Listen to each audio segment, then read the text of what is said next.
Theatre റിലീസിന് ശേഷം OTTയിൽ streaming ആരംഭിച്ചിട്ടുള്ള Ullozhukku എന്ന ചിത്രത്തിൻ്റെ ഒരു ചെറിയ റിവ്യൂ ആണ് നമ്മൾ ഇന്ന് ഈ വീഡിയോ ഭാഗത്ത് ഉൾക്കൊള്ളിച്ചിട്ടുള്ളത്. തിയേറ്ററിൽ സമ്മിശ്ര പ്രതികരണം നേടിയ ചിത്രം OTTയിൽ എത്തിയപ്പോഴത്തേക്കും വളരെ മികച്ച പ്രതികരണങ്ങളാണ് പ്രേക്ഷകരിൽ നിന്ന് നേടാൻ സാധിക്കുന്നത്. വളരെ മികച്ച ഒരു ചിത്രം തന്നെയാണ് ഉള്ളൊഴുക്കെന്നാണ് ഇപ്പോൾ OTTയിൽ ഈ സിനിമ കണ്ട പ്രേക്ഷകരുടെ അഭിപ്രായം. അപ്പോൾ നമുക്ക് വീഡിയോയിലേക്ക് കടക്കാം. ഉള്ളുലയ്ക്കുന്ന ഉൾക്കാഴ്ചകളാണ് ഉർവശിയും പാർവതി തിരുവോത്തും പ്രധാന വേഷത്തിലെത്തിയ ഉള്ളൊഴുക്ക് പ്രേക്ഷകർക്ക് മുന്നിലേക്ക് തുറന്നു വെക്കുന്നത്. ക്രിസ്റ്റോ ടോമി കഥ എഴുതി സംവിധാനം ചെയ്ത ചിത്രം പേര് പോലെ തന്നെ പ്രേക്ഷകരുടെ ഉള്ളിലൂടെ അങ്ങനെ ഒഴുകുകയാണ്.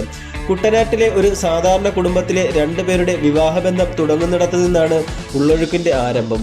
പാർവതി അവതരിപ്പിക്കുന്ന അഞ്ജു എന്ന കഥാപാത്രവും പ്രശാന്ത് മുരളിയുടെ തോമസ് കുട്ടി എന്ന കഥാപാത്രവും വിവാഹിതരാവുകയാണ്. തോമസ് കുട്ടിയുടെ അമ്മ ലീലാമ്മയായി ഉർവശിയും എത്തുന്നു. കണ്ടു ശീലിച്ച ഒരു അമ്മായിയമ്മയോ മരുമകളോ അല്ല ലീലാമ്മയും അഞ്ജുവും. 2 കാലഘട്ടങ്ങളിലെ സ്ത്രീകളെ വളരെ വ്യക്തമായി മനസ്സിലാക്കാനും പ്രേക്ഷകന് ഈ 2 കഥാപാത്രങ്ങളിലൂടെ സാധിക്കുന്നുണ്ട്.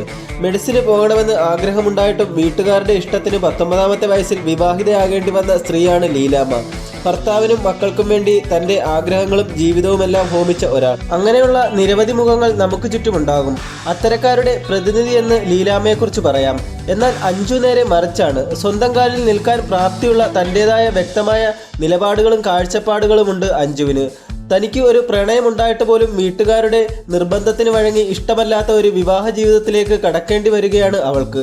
ഒരു മഴക്കാലത്ത് തോമസ് കുട്ടി അപ്രതീക്ഷിതമായി മരണപ്പെട്ടതോടെ അതിസങ്കീർണമായ പല സാഹചര്യങ്ങളിലൂടെയും അഞ്ജുവിനും ലീലാമ്മയ്ക്കും കടന്നു പോകേണ്ടി വരുന്നു. സ്നേഹത്തിനും വിശ്വാസത്തിനും അപ്പുറം ഓരോ മനുഷ്യർക്കും തൻ്റെതായ ശരിയും തെറ്റുമുണ്ടെന്ന് ഓരോ സംഭാഷണങ്ങളിലും അടിവരയിട്ട് പറയുന്നുണ്ട് ചിത്രം.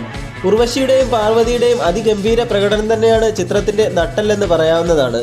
ലീലാമ്മ എന്ന കഥാപാത്രം തീർച്ചയായും ഉർവശിയുടെ കരിയറിലെ മികച്ച കഥാപാത്രങ്ങളിൽ ഒന്നായി മാറുമെന്ന കാര്യത്തിൽ യാതൊരു സംശയവുമില്ല. കൂടാതെ പ്രശാന്ത് മുരളി, അർജുൻ രാധാകൃഷ്ണൻ, അലൻസിയർ, ജയാക്കുറുപ്പ് തുടങ്ങിയവരുടെ പ്രകടനവും പ്രേക്ഷകരിലേക്ക് ആഴ്ന്നിറങ്ങി.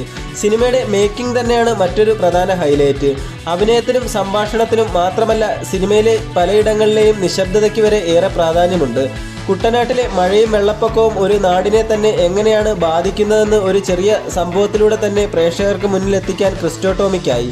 സിനിമ ആദ്യം മുതൽ അവസാനം വരെ ഒരിടത്തും പ്രേക്ഷകന് മടുപ്പ് തോന്നാതിരിക്കാൻ തിരക്കഥ ഒരുക്കുന്നതിലും സംവിധായകൻ നന്നായി ശ്രദ്ധിച്ചിട്ടുണ്ട്. ചിത്രത്തിൽ എടുത്തു പറയേണ്ടത് ഒന്ന് സുഷീൻ ശ്യാമിന്റെ സംഗീതമാണ്. ഒരു കഥാപാത്രം പോലെ തന്നെ ഫീൽ ചെയ്യും സുഷീൻ ശ്യാമിന്റെ പശ്ചാത്തല സംഗീതം. അത്രയേറെ സിനിമയോട് ചേർന്ന് നിൽക്കുന്നതാണ് അത്. മറ്റൊന്ന് ഛായാഗ്രഹണമാണ്. സിനിമയിലെ ഓരോ ഫ്രെയിമും പ്രേക്ഷകന്റെ ഉള്ളിലേക്ക് പതിപ്പിക്കാൻ ഛായാഗ്രഹൻ ഷെഹനാസ് ജലാലിനായി. കുട്ടനാടിന്റെ പല ഭാവങ്ങളും അതിമനോഹരമായി തന്നെയാണ് ഷെഹനാദ് ഒപ്പിയെടുത്തിരിക്കുന്നത്. പ്രത്യേകിച്ച് പാർവതിയുടെയും ഉർവശിയുടെയും ഒക്കെ ക്ലോസപ്പ് ഷോട്ടുകൾ മായാതെ മനസ്സിൽ തന്നെ നിൽക്കും. ചിത്രത്തിന്റെ ക്ലൈമാക്സും എടുത്തു പറയേണ്ടതാണ്. ഒരു സ്ത്രീക്ക് മറ്റൊരു സ്ത്രീയെ മനസ്സിലാക്കാൻ കഴിയുന്നുവെന്നത് അതിമനോഹരമായി ചിത്രം കാണിച്ചു തരുന്നുണ്ട്.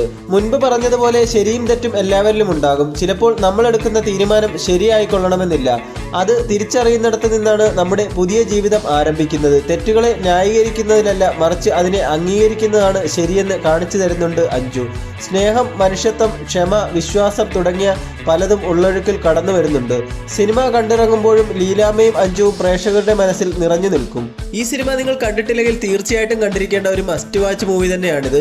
ഈ ഒരു സിനിമ നിങ്ങൾ കണ്ടിട്ടുണ്ടെങ്കിൽ നിങ്ങളുടെ അഭിപ്രായങ്ങൾ കമന്റ് ബോക്സിൽ രേഖപ്പെടുത്തുക. കൂടാതെ ഇന്നത്തെ വീഡിയോ ഇഷ്ടപ്പെട്ടെങ്കിൽ ഒന്ന് ലൈക്ക് ചെയ്യുക, ഷെയർ ചെയ്യുക, ചാനൽ ഒന്ന് സബ്സ്ക്രൈബ് ചെയ്ത് ഒന്ന് സപ്പോർട്ട് ചെയ്തു തരിക.